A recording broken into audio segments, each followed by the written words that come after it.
بسم اللہ الرحمن الرحیم۔ آج کی اس ویڈیو میں بات کریں گے نا امیدی کیوں ہوتی ہے اور مایوسی کیوں پھیلتی ہے اور اس کا حل کیا ہے۔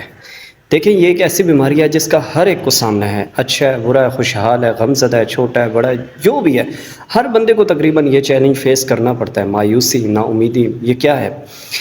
یہ آتی کہاں سے ہے؟ دیکھیں، ضرورت سے زیادہ سوچنا فیوچر کے بارے میں، مستقبل کے بارے میں کہ یہ ہوگا وہ ہوگا، اور بغیر ثبوت اور بغیر دلیل کے ایک دماغ میں کنسیپٹ بٹھا لینا، ایک سوچ بٹھا لینا، ایک نتیجہ اخذ کر لینا کہ میں یہ جو کام کر رہا ہوں اس کا نتیجہ یہ ہونا چاہیے، اگر یہ نہیں ہوا تو بس کچھ قیامت آ جائے گی، تو یہ غلط ہے۔ اپنے دماغ میں بغیر کسی دلیل اور بغیر کسی کوشش کے ایک کنسیپٹ بٹھا لینا کہ یہ ایسا ہونا چاہیے، ایسا ہوگا، تو ایسا نہیں ہونا، اللہ پہ چھوڑ دیں۔ اور یہ آتی کہاں سے ہے؟ مایوسی، نا امیدی کہاں سے آتی ہے؟ دیکھیں، ہمیں کچھ لوگ ہوتے ہیں جو اس مایوسی اور نا امیدی میں نیگیٹیوٹی پھیلانے میں بڑے ایکسپرٹ ہوتے ہیں، ہمیں اس سے بچنا چاہیے۔ ہمیں ایسے نا امید اور مایوس لوگوں سے دور رہنا چاہیے۔ جیسے کرونا ہوتا نا، ویکسینیشن، آئسولیشن، دور رہیں دور رہیں، تو یقین مانیں ایسے لوگوں سے بھی دور رہنا چاہیے۔ یہ نیگیٹیوٹی پھیلاتے ہیں اور یہ ایک ایسی نا امیدی اور ایک ایسی گھٹیا بیماری ہے کہ آپ کا ایمان بھی لے جاتی ہے۔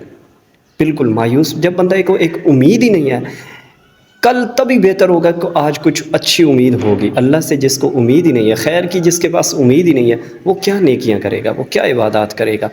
تو نا امیدی اور مایوسی اس سے دور رہنا چاہیے۔ اچھا، ہمیں کیا کرنا چاہیے؟ کسی بھی کام کرنے کے لیے پھر نا امیدی نہیں ہونی چاہیے، مایوسی نہیں ہے، تو اس کا کیا حل ہے؟ ہمیں صرف دو کام کرنے چاہیے: اچھی نیت اور پوری کوشش، بس دیٹس اٹ۔ اچھی نیت اور پوری کوشش، اس کے بعد اللہ پہ چھوڑ دے۔ کام ہوگا نہیں ہوگا، اچھا ہوگا برا ہوگا، مکمل ہوگا کب ہوگا، آج ہوگا، جیسا ہوگا یہ اللہ کا کام ہے۔ اپنا کام ہم اپنا کریں، اللہ کو کام اللہ کو کرنے دیں۔ یہی تو ہمارا مسئلہ ہے کہ ہم اپنی فکر چھوڑ کے باقی ساروں کی فکر کرتے ہیں۔ ایک دکاندار بھی ہے کہ وہ دکان میں بیٹھا ڈنڈی مارتا ہے، جھوٹ بولتا ہے، قسم اٹھا کے مال بیچتا ہے، جو بھی کرتا ہے، وہ بھی کہہ رہا ہوگا کہ ملک کے حالات نہیں ٹھیک ہو۔ تیرے سے ایک دکان نہیں سنبھالی جا رہی، تو کہہ رہا ہے ملک کے حالات کیسے ٹھیک ہو؟